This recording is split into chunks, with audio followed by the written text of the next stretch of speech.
Great. In about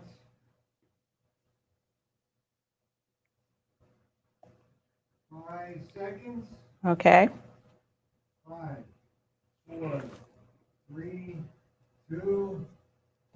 Welcome to the Noneillah Talk Show. I'm your host, Naomi Johnson, and today my guest is she's a philanthropist, sorry, and she has a foundation. She's the life coach. She's the international speaker, and the foundation she had is Desire to Inspire Foundation Organization. And as she said, this is her baby. I'd like to welcome Dawn Earhart Witte. Did I Yes, pronounce the last name you correctly? did. You did. Sometimes you look at some spelling of the name, phonetically it's like not where you see it, how Exactly. it's written. You know what? People call me Wit, White, Witty, Whitey, Whittle. I answer to all of it because I know they're talking to me, so it's all good. Welcome to the Noneillah Talk Show. I'm glad to have you here.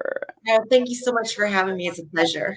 You're welcome. You're welcome. So, tell me about yourself. Oh my gosh, where do I start? I think the first thing I always say is I'm a mom, first and foremost. I loved being a mom. I have 2 daughters. And when my daughters were adults, I wanted to still have significance in the world. And I kind of lost my purpose for a while because they didn't need me taking care of them the way I used to. So I went on this journey of self-discovery and started the Desire to Inspire Foundation. I went to Africa and just all kinds of connections and just amazing opportunities have come about since I just kind of stepped into that. I don't know what to do, but I know that there's got to be more to my life than, just cleaning the house and paying bills and things like that. So that in a nutshell is what I do. So, what's the mission statement of your foundation, the Desires Foundation, Inspire Foundation? We really want to put an end to extreme poverty. The fact that hunger exists anywhere in the world is something that breaks my heart. And I know that we have the resources. It's not a lack of resources. It's just a lack of getting the resources to the right people. And I also believe that when we come together with a common mission and a common goal, there's nothing we cannot do. So I don't think it's not achievable. I think it is achievable. And so Desire to Inspire Foundation is working to end the poverty for those children that we know and that we work with, and also allow them to believe in their greatest and highest self, to find their purpose, find their gifts, and put those out into the world to help themselves and then help the world at large. How long have your business has been in existence? I started your baby, as you call it. It is one of my babies, yes. I started 5 years ago, and I had not gone to Africa yet. The notion when I first started is that when you turn on the news, you see negative story after negative story, and you just think that the world is full of bad. And while I know those things exist, I concur. There are more people doing amazing things, inspiring other people, helping other people, giving. I mean, you just see with the tornadoes that just happened, people are coming together and volunteering and donating and showing up to be of service. And I think there are more people of service than there aren't.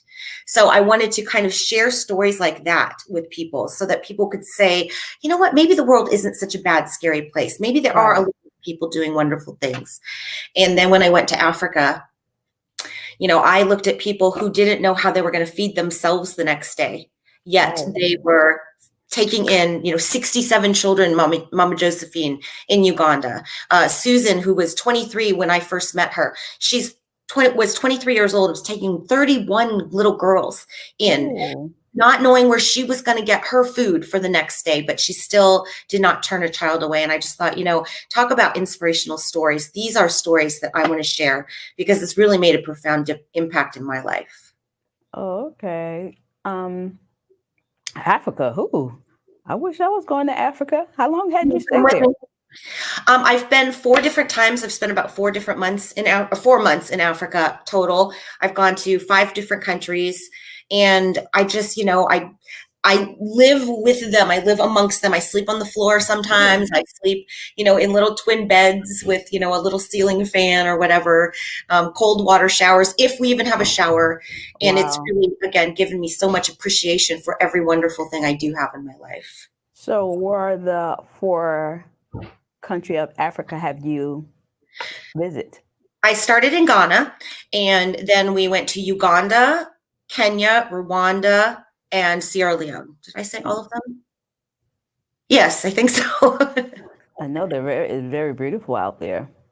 It is. It is beautiful. The people are beautiful. Their souls are beautiful.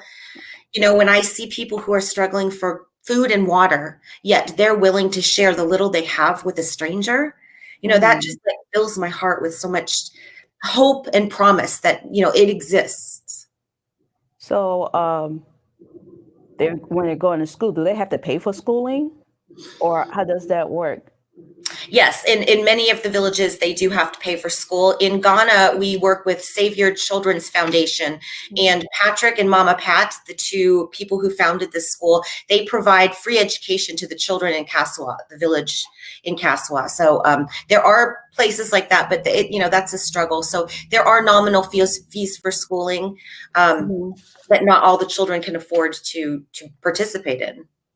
So what are you trying to achieve and going to Africa? Well, it's kind of like, when you fill like a hole in something and then another hole pops up and then you fill that hole and another pops up. So what we've been able to accomplish is we've been able to drill 3 boreholes in Ghana in partnership with other organizations. We have moved our girls in Sierra Leone from a 1-room place where they did everything to a home where they now all have beds. They used to sleep on the floor. We've been meeting basic needs, basic food monthly needs. And, whenever there's a medical crisis that pops up, we're there for that. But what we'd really like to do long term is create centers for not just the children that we work with in the specific home, but open up opportunities for people in the community, whether it is community football games for the children or, classes to teach them either sewing or art or whatever it is that they can use to help them put their gifts and skills and talents in the world. So, that's our next step. We would like to do a bigger project where we can impact the entire community, not just our small group of children. So the parents, they're not employed. How is employment out there? Well, most of the children we work with are orphaned children. Oh, okay. A lot of times parents will still be alive, but they will just give their children away because they can't feed themselves. And so they just literally dump their kids, which is so sad. I know I cry every time I go when I hear these stories, but so it's really, again, a mom is my favorite thing. And here are children that don't have a mom, they have Mama Josephine, they have Susan, but here comes another mom that just wants to love them. So instead of having 1 or 2 parents, now they'll have a bunch of them. Oh, wow. So how do you fund your organization? Well, the first couple of years, it was really me. It was me. And we have ways to give donations, and I've been working on efforts to create. I created a shopping site to help raise the money for the work I want to do, because I like giving people something back in the transaction. So, kind of a giving and receiving flow of that transaction. So we have pictures, we have pillows, we have t-shirts, sweatshirts, things like that. I have skincare, a fragrance. So $7 from every item purchased goes to the foundation. Oh, well, that is good. Oh, wow. I was listening to one of the interviews, and I know you were saying that you know some young kids who are inspired to be a designer, fashion designer. Oh, yeah. Yeah, okay. Yeah, So, I always ask them, what do you love to do? And listening to, one girl at Mama Josephine, she wants to be a nutritionist, and just they have these beautiful dreams that I know that they can achieve. The first step is believing that they can. And I want to put that seed in their mind, you can, and let me help you, whatever I can do to help you get there. And it's not always financially. I think sometimes you just have to believe in somebody. so if she wants to be a fashion designer, how she gets the material, how she's learning? Well, what we want to do is partner with, tailors on the ground, people that are doing the work right now, so they can learn some basic skills, sewing skills, measuring, all that kind of stuff. I can't sew, so I don't know how to do that. And if she needs help with art, again, one of the things with the community center is putting together these classes where the children can learn. When I was in Ghana, the little boys, they would have sketch pads, and they would come bring over their sketch pad to me and show me, they go on YouTube and learn how to, shade and color and stuff like that. So, providing classes like that for children is what we really would love to do, our next steps. I'm a designer. I'm a fashion designer. Okay, well, I'm gonna hook you up then. And so I have a lot of scraps that I can donate for like a starter kit for the young ladies. And if I want to donate the scrap materials, where can I donate? Or not just me, if anyone, whomever listens to this show and they want to donate material or whatever things that you guys need, how can they donate? Well, you can reach out to us, contact us via email, because we're not set up to connect actual physical donations. Okay. But, we can make that happen because we do have people on the ground that we can make it happen. One of the things that I've been very, what's the word? I feel very strongly about is spending as much money on the ground there as we possibly can. So instead of doing a clothing drive and taking a bunch of clothes or sending a bunch of clothes, which is wonderful, but instead of spending that money shipping that stuff there, I want to take that same money and spend it on the ground. So the local tailor, the local seamstress, the local shopkeeper, they earn money. So again, the whole village gets lifted while we're providing clothes for children. Okay, when you say spend it on the ground, that means personally go there yourself and deliver the stuff? Or somebody I know that someone is part of the organization. to bring the material or to themselves? To go shopping, at the local shop or the local seamstress or the local tailor that lives in the village. Give them that work so that they earn an income. So now we've provided a job for that tailor or seamstress, and we provide the clothing too with the same amount of money. Okay. So what philanthropist mean to you? I think humanitarian, I like better that word, but it's just semantics, right? My friend here is visiting here. He is a priest from Rwanda. And one of the ways that we connected when we first met is Ubuntu. And Ubuntu is from South Africa, the word, and it means loosely translated, I am because we are. So a humanitarian, a philanthropist, it's just embracing the fact that we are all here on this earth together. And if you're suffering, then I am suffering in some way. So it is not incumbent, but it behooves all of us to reach out and to help the next person, because that lifts all of humanity. I'm so perplexed. Why the government are not helping these poverty-stricken individuals? I don't know. I know that they do have some programs, and I personally know some members of parliament that are doing what they can in their communities. But, it's just, I don't know. That's a political thing that I try not to even go into, because I know it's failed the people for a long time. So I'm like, okay, well then let us do it. Let us, the grassroots people who say we don't want to see this happen anymore, let us get in there and try to make a difference. Wow. So what's the real challenge of being a life coach?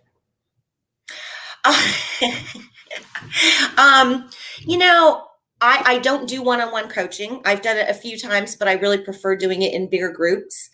I don't see a lot of challenges in it. It's just sometimes you have to help people get out of their own way, and the need for that person is so attached to their being and viewing the world the way they've always viewed it that you can't make any kind of headway with them. But that is the only downside to that. Wow. So what have been your worst experience? In Africa or in the world? Africa.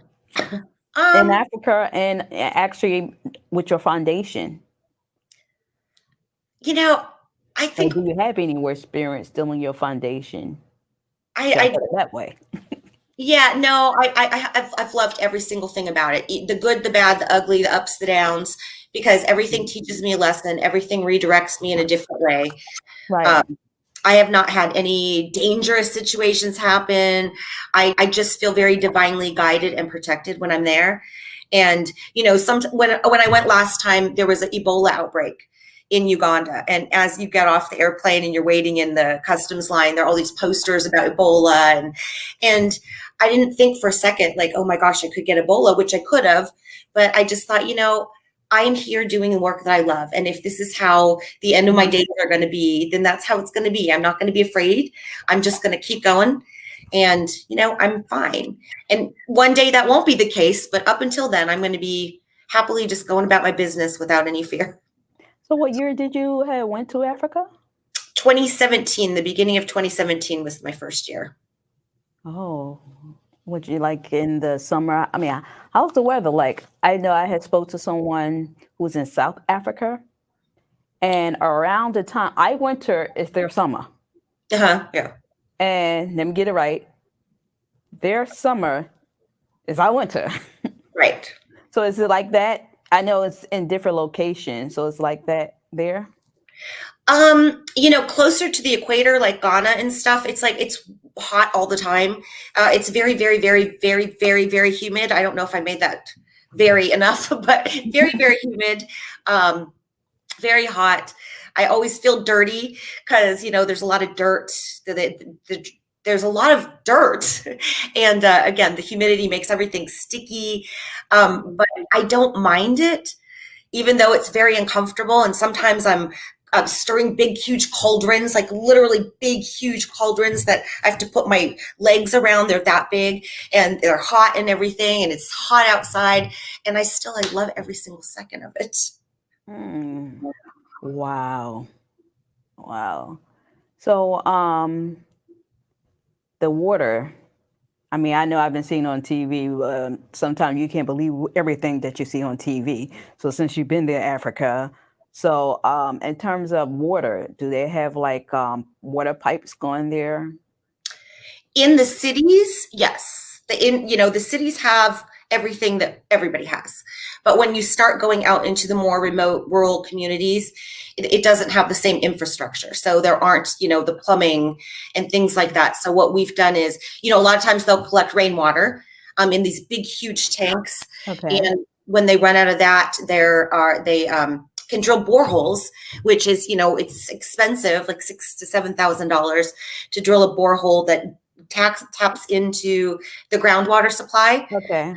So they have fresh water all the time, and we've been able to do 3 of those. And so that's been amazing. I mean, one of the boreholes we drilled, an older man pulled aside one of my partners and said, thank you. I'll be able to taste clean water before I die. And the notion that somebody's lived their entire life and never had clean water to drink. Yeah, that sounds very touching. I know I'll start crying because I'm very emotional like that. Wow. Oh yeah, I'm close to tears all the time when I talk about it. How's transportation there? Again, in the bigger cities, there are cars, there's trains, there's buses. I live in Los Angeles, and I always used to complain about the traffic because traffic in Los Angeles is not fun. But then I went to the big cities, Accra in Ghana and Nairobi in Kenya, and I will never complain about Los Angeles traffic again. But then once you get outside of those big cities, then you start seeing more. They have tuk-tuks, which are small little vehicles that you can rent, or they have vans where people pay to take them places. They have a lot of mopeds, motorcycles, things like that. So what's the age level group that you saw when you was there? They like younger, 12 years old? We work with babies through young adults. Young adults? Oh, so is any of them like aspire to go to college, do your foundation? We haven't been able to do that, but a few of them we've helped with, funding and exam fees and things like that because, they're all amazing kids. And, I've been going so what it says 2017 for 5 years. So when I first met some of these children, some of them were like, little tiny, come up to my shoulder, and now they're, foot taller than me now. I'm watching all of them grow up. Oh, so I know you said you have daughters. Have your daughters ever went there with you to? No, they haven't come yet. They're off. Oh. They're doing their own thing. This is not like their thing, but maybe one day. One day. Wow. How old are your children? If you don't mind me asking. Oh, I don't mind telling you their age. Not your age. They're 30 and 31. Wow. You're good for your age. Well, thank you. Hey, I had a son, 31 years old. So I already know your age, but I'm not going to say anything. I don't really care because it is what it is. We're about the same age. So I know you have written books. Can you share me your books that you have written? Yeah, I've written. We're at 7 now. The first one was called Be, and shortly after I wrote Be, it's got 7 words that we could all choose to be and live our happiest, most fulfilling lives. And then the second one is my favorite because it's the Little Book of Be, and we've given out almost 2,500 copies of those throughout Africa to children. And it essentially has the same 7 words, but with messages to the children about how very special that they are and to never doubt their worth or their value. And so I've personally got to hand out almost 2,500 of those myself on the ground in Africa. So, and then we have some other books that are all in alignment with the 7 words. So mostly Be is like should I say, inspirational book? Yeah. Or motivation book? Yeah, essentially I wrote it, when I first wrote it, I wrote it because there were some things that I wanted my daughters to know about, just being the best person you can be in the world, about how important being kind is, and, being happy, like how important it is to be happy. That is something that we should strive for in our lives, not to be sullen and moping and, complaining all the time, because life is a gift. So it was for my children that I wrote it, because I really wanted to inspire them to be their best selves. Sound like me, I had wrote a book of poetry, but inspirational. And when I wrote the poetry, it was like in the mind of my son, uplifting words. Yeah. To when you get you through some difficult, challenging times. And I also had, distributed actually to Ghana, Africa. I had donated one of the books there. There you go. Because they will need it. A lot of help, depends on it. So it's like, where you at? You stayed in. I'm trying to make sure I used the word correctly. Like a poverty, should I say, stricken area? Yeah, depending on where I go. In Sierra Leone, where the girls used to live, they called it the slums. And I don't like using that word because they would literally call them the slum children. And I said, no, please don't call them the slum children. This is just where they live. This does not define who they are. But yes, I've stayed in very poor areas. So would they live like in huts? They have structures, but this is on the fishing wharf there. It's called Rakupa Wharf, and it's a small fishing community right on the coast. And, the girls were staying in a 1-room place, not 1 bedroom, but 1 room. There's no cooking inside. It's just the 1 room with a concrete floor. And they ate there, they danced there, they did their homework there, they slept on that floor. I slept on that floor with them like sardines on the concrete floor. So when we were able to move them to a house and give them all beds, that was one of the best days of my life. So when the kids, when they become young adults, do they go to work? How does your organization tie into the, an employment aspect with them? No? Not really. But, I've only been doing it for a few years. And so, most of them are still in the process of still going to school and everything. So in a couple years, ask me that same question and I'll have a better answer. Now, I know you say you have care for like what? It's like makeup, skincare. What is this? Yeah, we have a body butter and a coffee scrub. They're made with all natural ingredients. The idea came to me when I was in Africa because they have all these amazing ingredients that grow there, plants and things that grow that don't grow anywhere else. And trying the shea butter, like the shea butter from Africa, was amazing, super nourishing to your skin. So I thought, that is something that people could use if it's a good product that actually raises money for a good cause. That seemed like a really good idea. And so we've got the body butter and the coffee scrub, and that's for sale on our shopping site. And I love them. I mean, I use it all the time. I use shea butter a lot. That's all. I don't use all the artificial stuff. That's all I use. I put on nothing but shea butter, all natural. Yep.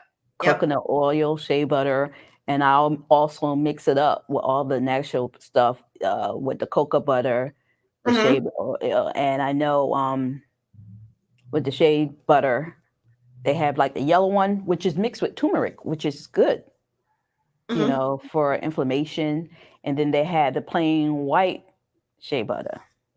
So, do you make your own products or is manufactured? Well, I have a filler here in the United States, so I can't do that myself. But yes, Filler. Explain to me what is the real what's a they, filler? they mix it. They mix it. They manufacture it. They create it, and then they fill my containers for me. Oh, okay. Yeah. Okay.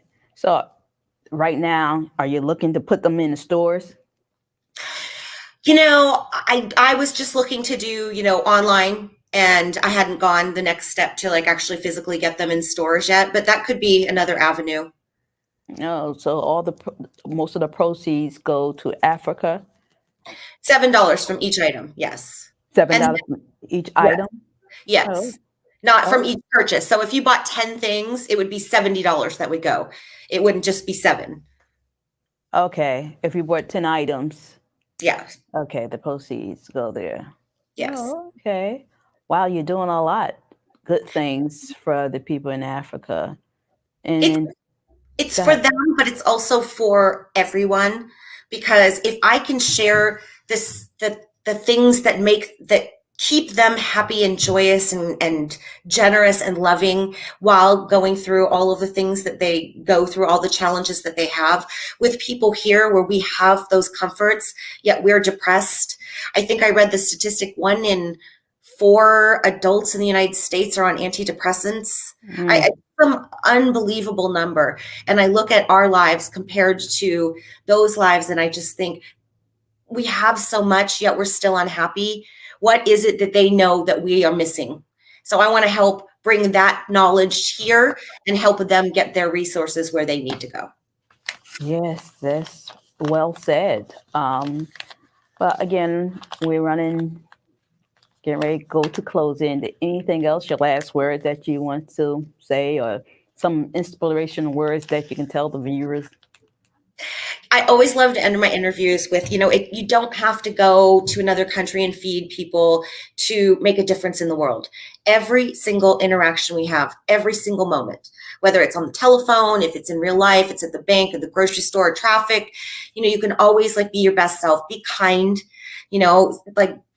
acknowledge somebody, smile at them, ask them how they're doing. If we all just did that to the person next to us, the world would be a better place. Thank you. Thank you for coming to the Noneillah Talk Show at Princeton TV. Good luck with your foundation. Thank you. Happy holiday. Thank you. You too. All right. Bye. Bye. Okay. You can end the broadcast unless you want to keep going. She just signed off.